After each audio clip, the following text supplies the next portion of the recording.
Bonjour à tous. Aujourd'hui, on se retrouve pour une nouvelle vidéo. On va parler des 4 techniques de vente.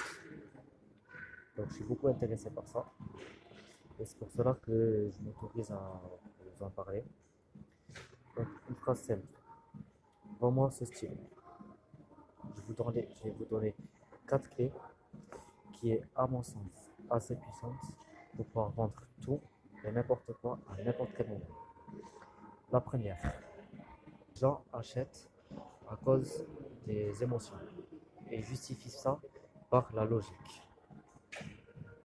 Donc, pour comprendre tout ça, il faut pose-toi la question ce que tu voudrais acheter pas de plus cher, mais ce que tu voudrais acheter à tout prix dans ta vie, que ce soit voiture, maison, yacht, vêtements, n'importe quoi. Tu prends un exemple de ce que tu vas acheter et tu penses si tu en as réellement besoin ou si c'est plus par rapport à tes émotions. Donc, que ce soit par exemple pour acheter une voiture, euh, on va dire l'émotion de satisfaction. Tu es content parce que c'est une belle voiture, c'est celle que tu voulais, etc. Et la logique, c'est est-ce que tu en as réellement besoin par rapport à ce que tu veux faire avec.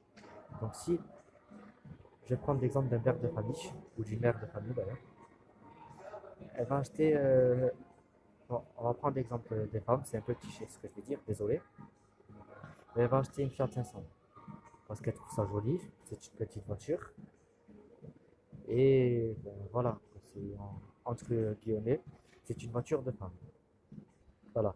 Mais si elle a quelques enfants à transporter avec elle de temps en temps pour aller faire des activités, etc., est-ce qu'il ne faudrait pas une voiture un peu plus grosse?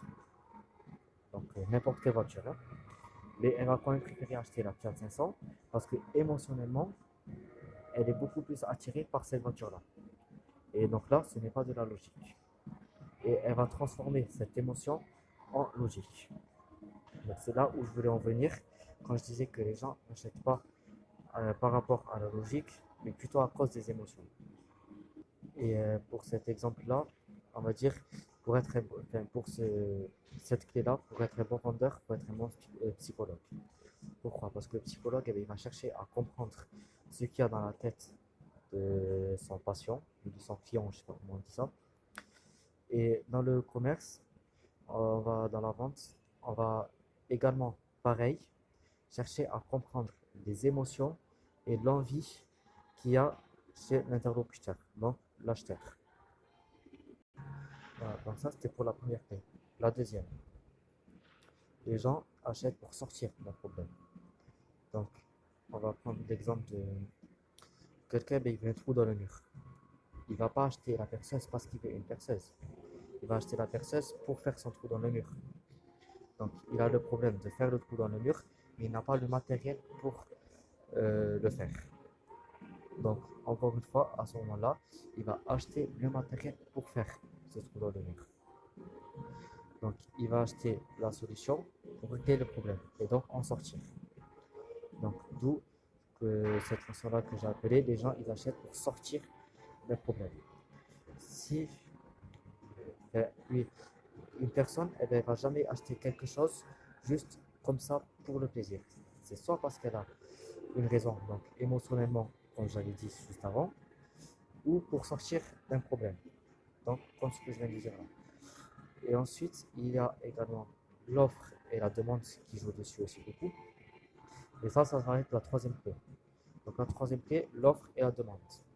Donc, un exemple tout bête.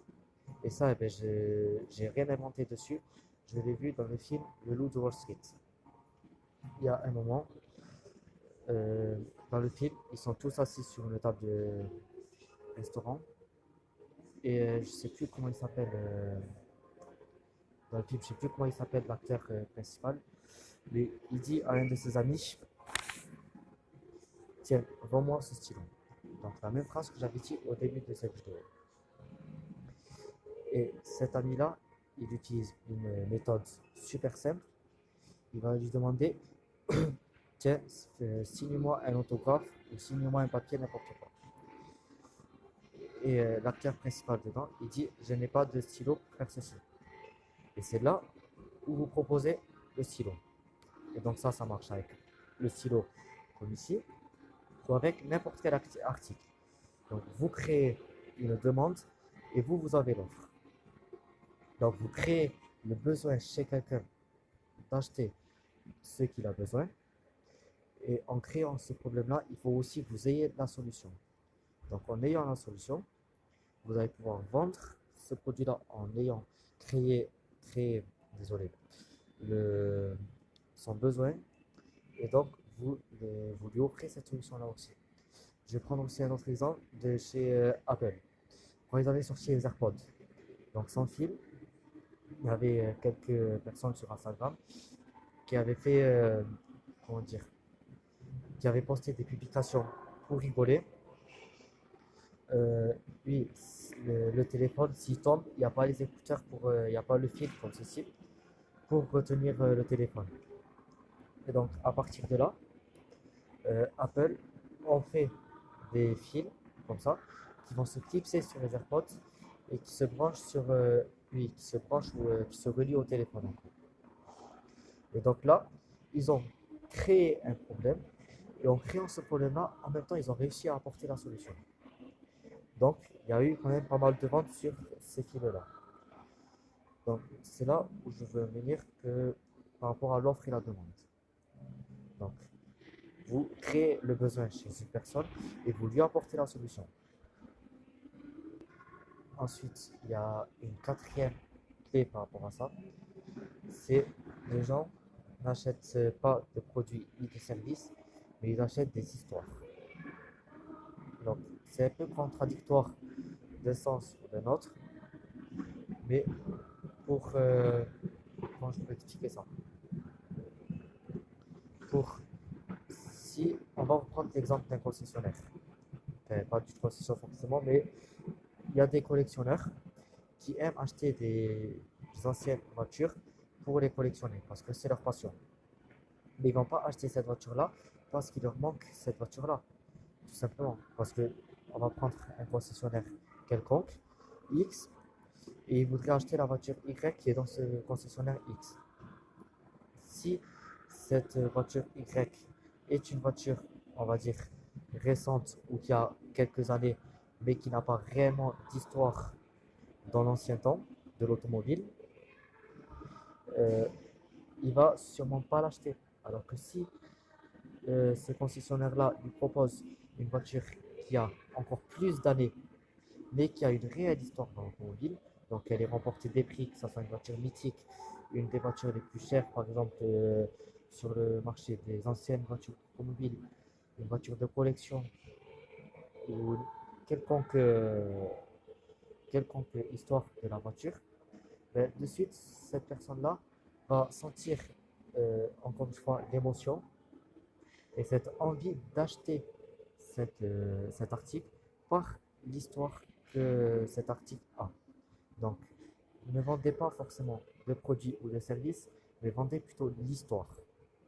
Donc, si vous vendez euh, une nouvelle voiture qui vient de sortir, ne disait pas les caractéristiques, les chevaux qu'elle a, sauf si vraiment la personne est intéressée par ça. Et ça, encore une fois, vous allez voir quel argument de vente et quelle clé vous allez pouvoir sortir en fonction de la personne que vous allez avoir en face.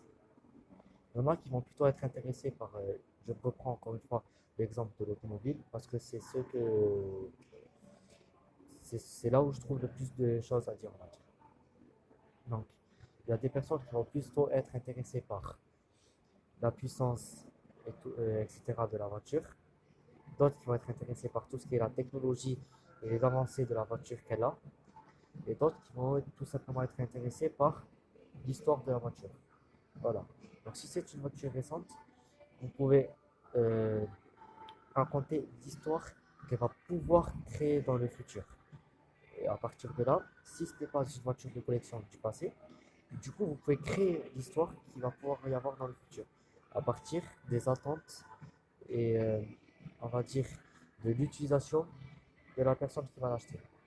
Donc là, je parle de la voiture, mais ça vaut exactement aussi pareil pour un stylo, puisque j'en ai à côté de moi, une feuille de papier, une chaise, une table, n'importe quoi. Pour n'importe quel article, vous pouvez créer l'histoire du futur, si c'est pour un article récent qui vient de voir le marché. Et vous pouvez également créer, enfin non, pas créer, mais raconter l'histoire du passé. Il y aura donc beaucoup plus d'impact chez les collectionneurs, comme, comme je dis, tout simplement. Voilà. Donc, cette vidéo touche à sa fin. Donc, encore une fois, ces 4 clés de vente, ça ne tient qu'à moi. Pour moi, c'est ce qui pourrait marcher le mieux. Ensuite, encore une fois, ça dépend du secteur d'activité que que vous faites, de ce que vous vendez, du type de clientèle que vous avez. Désolé, je change un petit peu de côté parce qu'il y a le soleil qui éblouit la caméra. Voilà. Donc, par rapport au secteur d'activité que vous faites, ça dépend du service également que vous vendez et surtout de la personne que vous avez en face. Parce que chaque personne est différente et vous devez traiter chaque personne différemment. Donc, on va vous donner une technique de vente dans l'entreprise où vous travaillez ou si vous êtes à votre compte, vous pouvez essayer plusieurs styles de vente. Mais il faut que chaque personne se sente unique en venant vous voir. Donc, que ce soit par le biais physique, donc qu'elle se déplace à votre magasin et que vous discutez avec elle, avec cette personne-là, ou bien que ce soit par le biais du e-commerce. Il faut que vous puissiez, que chaque personne se sente unique, on va dire. Donc, il faut que vous argumentez vos ventes et votre bien et service que vous vendez par la personne que vous avez en face. Voilà. Et encore une fois, ça, ben, ça s'apprend au fil du temps. Et pour faire une bonne vente aussi, il faut assumer le produit ou le service que vous vendez. Si vous n'assumez pas ça, vous, ferez, vous allez vendre, oui peut-être, mais pas autant que si vous l'assumez ou pas. Donc si il y en a, eh bien, ils vont vendre un produit sans réellement l'assumer. C'est limite s'ils vont sortir à la personne qui est en face de vous, à l'interlocuteur. J'ai tendance à dire acheteur parce que bon, il faut quand même conclure la vente et les argumentaires. Donc, c'est limite s'ils n'assument pas le produit, c'est limite s'ils vont vendre ce produit-là, ce service, en disant bon, achète-moi ça s'il te plaît parce que j'ai besoin d'argent et je sais que sur ces ventes-là, j'ai tant de pourcentage en plus sur mon salaire, donc j'en aurai besoin. C'est limite, ils vont sortir ça. Et donc là, la personne, elle va pas avoir, elle va dire oui, mais bon, du coup, ça me touche pas émotionnellement, ça me raconte pas d'histoire. Il n'y a pas réellement d'objectif pour que cette personne-là achète le produit.